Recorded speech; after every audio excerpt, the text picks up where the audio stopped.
So a while ago, a rumor started going around about a new Witcher 3 expansion that would come out before The Witcher 4. The rumors also suggested that this wouldn't just be a small-scale DLC, but rather a full-blown expansion that would bridge the gap between The Witcher 3 and The Witcher 4. When these rumors first surfaced, most people dismissed them and had their doubts, but since then, many more reputable sources, including IGN, have confirmed the DLC's existence and even provided some details about where the DLC might take place, what it's about, and even a possible release date.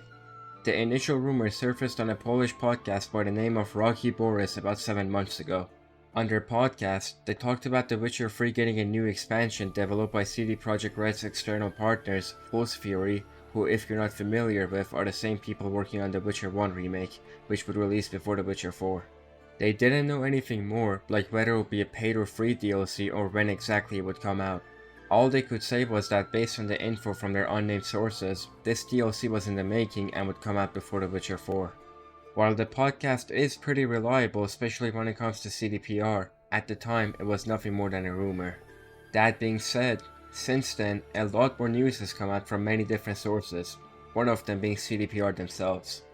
During their latest earnings call about a month ago, CDPR mentioned a bunch of unannounced projects, one of them being in collaboration with Pulse Fury.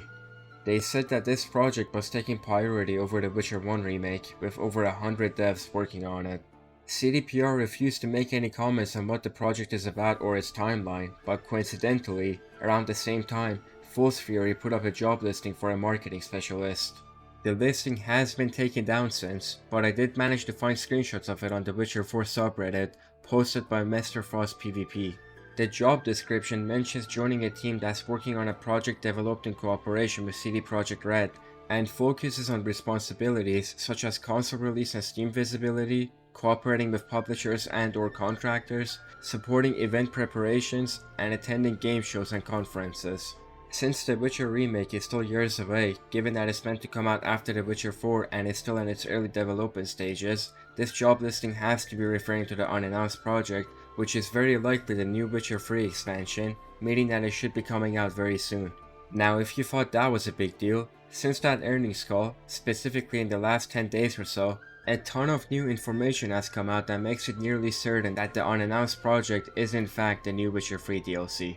Very recently, an analyst from Polish stockbrokers Noble Securities advised people to stock up on CDPR shares as they expect CDPR to release a surprise Witcher 3 expansion in May 2026 that costs $30. Now, I wouldn't be too held up on the specifics as they're more of an educated guess than anything else, but a release in 2026 would make sense for a number of reasons. For starters, CDPR have projected to bring in the equivalent of about $550 million in profits between 2023 and 2026. As of the end of 2025, they've only brought in about $360 million of that projected $550 million, meaning that they still have about $190 million to go, and that's solely in profits. It's safe to say that without a big release, that number is impossible to reach, and since CDPR already confirmed quite a while ago that The Witcher 4 won't be coming out in 2026, then that release has to be the new Witcher 3 expansion.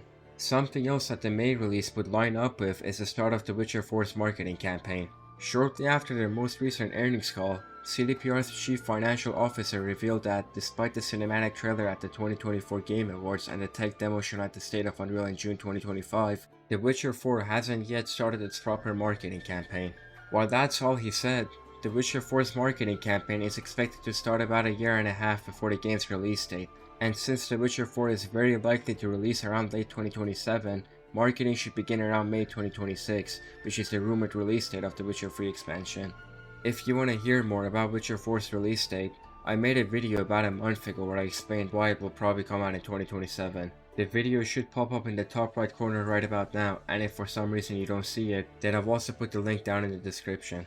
Now back to the DLC, and a release in May would also align with The Witcher 3's 11th anniversary, and more importantly The Witcher 3's final DLC, Blood and Wine's 10th anniversary.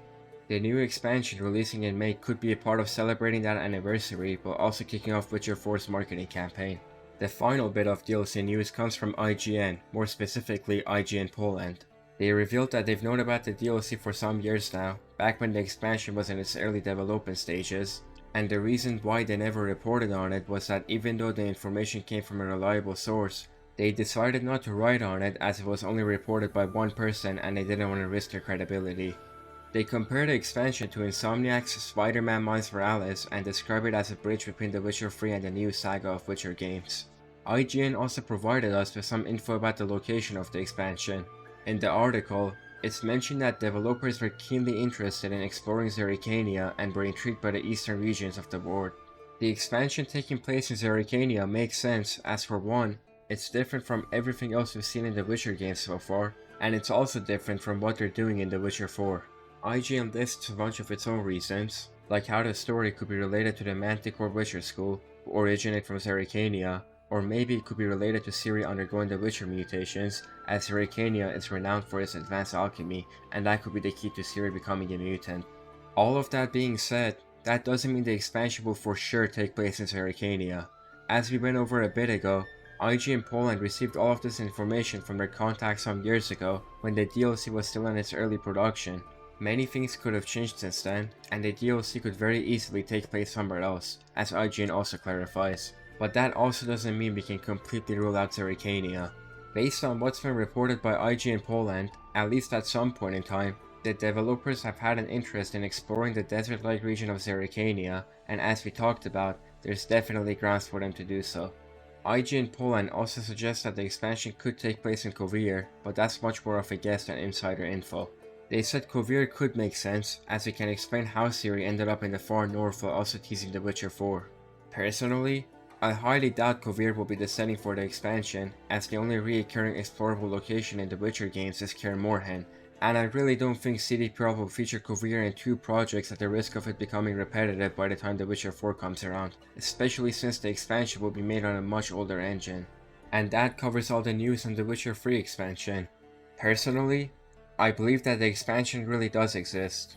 If you've watched my Witcher 4 news video, then you may recall that I said I'd rather not get my hopes up and wait till official confirmation, but I have to say, with everything that's come out recently, it's hard not to get excited. Whether you believe the DLC is real or not is for you to decide. These are just my thoughts on it. With that out of the way, I do still want to talk about the story. Despite there not being any info on what the narrative of the expansion will be, the common consensus seems to be that in one way or another, it will bridge the gap between The Witcher 3 and The Witcher 4. But what does that really mean?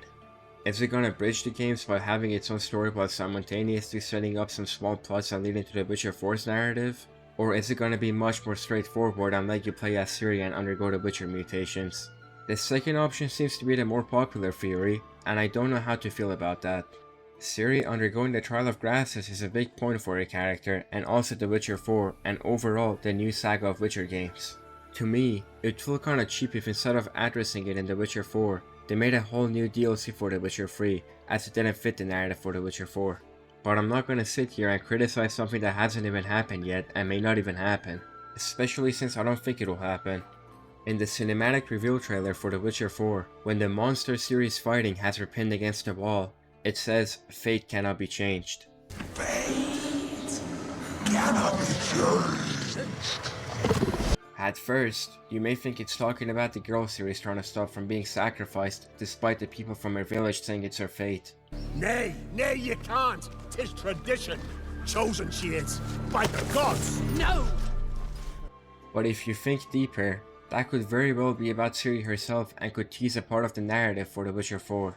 If you've read the books and have played The Witcher 3, then you probably know that Ciri has the Elder Blood, which makes her a person of interest to many people. That's the whole reason she's being pursued by the Wild Hunt in The Witcher 3.